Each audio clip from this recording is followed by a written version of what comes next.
ভালো হয়েছে, খাওয়া যায়। চলো, নতুন একটা ভিডিও, নতুন একটা দিন, তোমাদের সকলকে সুস্বাগত রিঙ্কু সাহা সরকার ডেইলি ব্লগে। কদিন পরে দেখা, বলছি রোজ দেখা হবে, কিন্তু দেখা হচ্ছে না, তাই না? আজ একটু বেলের শরবত বানিয়েছি, যা গরম পড়ছে। বেলটাকে যে শিল নোড়া দিয়ে, শিল দিয়ে পাটা, এটা দিয়ে ফাটিয়ে নিয়েছি, তারপরে চামচ দিয়ে চেঁচেছি। দেখো, একটা বেল পচে গেছে, দেওয়াই গেল না, একটা ভালো ছিল সেটা দিয়ে দিলাম। চামচ দিয়ে দিয়ে খুলে নিচ্ছি সিলভারের সসপ্যানটা, গাবলা বলো বাটি বলো বড়। তারপরে এটাতে সুন্দর করে জল ঢল দিয়ে মেখে নেবো লেবু পাতা দিয়ে। চলো করতে থাকি। হ্যাঁ,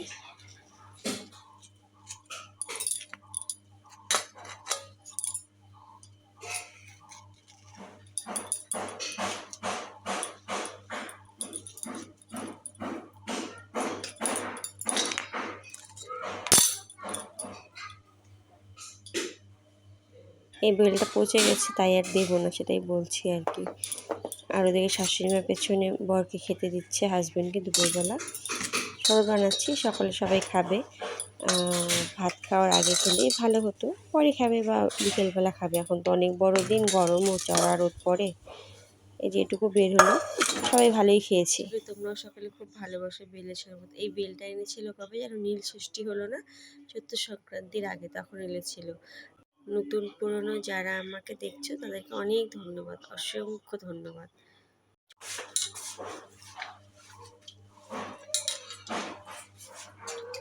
বেল শরবতটা জল দিয়ে এরকম করে কচলে আলাদা করে নিচ্ছি। এই যে বেলের ছাবড়াগুলো বের করে নিচ্ছি বেলটাতে।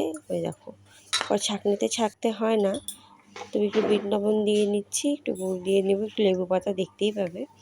আর ছাঁকনি ছাঁকতে হয় না ঠিকই বললাম, কিন্তু একটু ছেঁকেছিলাম, যদি বর আবার নাক শিখতো। এখানে আমার বর একটু নাক শিখটানোর স্বভাব আছে, তো পরে দেখি আবার ছাঁকনি ছাড়া ছাঁকেই খেলো।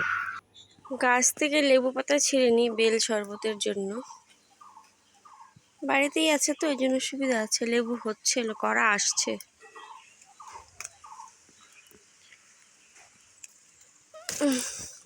দু একটা হলো, কিন্তু বাড়ির জিনিস সুন্দর খেয়ে শান্তি আছে বলো। বাড়ির জিনিসের সুখ শান্তি আলাদা, যেমনই হোক না কেন।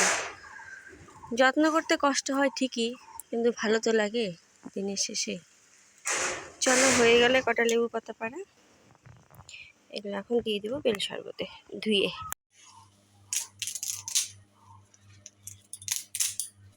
এই যে লেবু পাতাগুলো দিয়ে দিচ্ছি, সুন্দর করে মাখবো, চটকাবো। এরপরে দেবে বেলের শরবত বানায় রাখলাম, কে কখন খাবা খায়। কে কখন খাবার খায় ওই জন্যই বললাম, কারণ আমার বানাতে বানাতে দেরি হয়ে গেছে। লেবু তো মনে দিতে হবে না, লেবু পাতা দিলাম তো করতে। সবার দিকে খাওয়া লাঞ্চ হয়ে গেল, আর বিকেলে বললাম গরম থাকে, 3টে 4টা দিয়ে ভালো গরম থাকে। লাঞ্চ টাইম 2টো 2:30। শরবতটা ছাকি, তারপরে সবাই খাবে যাবে। বেলের শরবত সাইড দিয়ে আবার পড়ে গেল রে গাছবারে,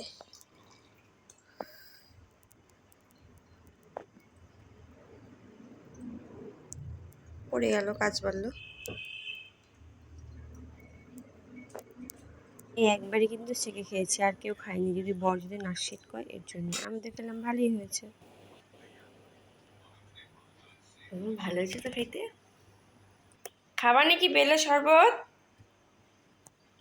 ভালো হয়েছে, খাওয়া যায়। ছেলে খাইছে না, ও খাবে নি, তারপর মুখে দিব নি, আমি একটু খাই। দেখলে তো আমার বর কথা কম বলে, ইশারাতে বুঝিয়ে দিল ভালো লেগেছে কি খারাপ লেগেছে। তো আশা করি বুঝতেই পারলে ভালো লেগেছে বললো। আর বড়দের প্রণাম, ছোটদের অবশ্যই ভালোবাসা। আসতে হবে এইটুকুই, দেখা হবে পরবর্তী ব্লগে। আর দেখো, একটু শ্যাম্পু করেছি আজকে। তো এই তো আজকে এত গরম পড়ে না, চুলগুলো আঠা নোংরা হয়ে যায়। তো একে অপরের পাশে থাকলে অনেক কিছুই করা যায়, একা কিছুই করা যায়, এটা বাস্তব, এটা নেটওয়ার্ক দুনিয়া। তো আমি সকলের পাশে তো অবশ্যই আছি, আশা করবি তোমরাও থাকো। বড়দের প্রণাম, ছোটদের অবশ্যই ভালোবাসা। সকলকে শুভেচ্ছা, যারা যারা ব্লগ বানাচ্ছ এবং যারা আমাকে দেখছো তাদেরকে অনেক ধন্যবাদ। চলো, আসতে হবে, ঠিক একটা বাই, দেখা হয় পরবর্তী ব্লগে।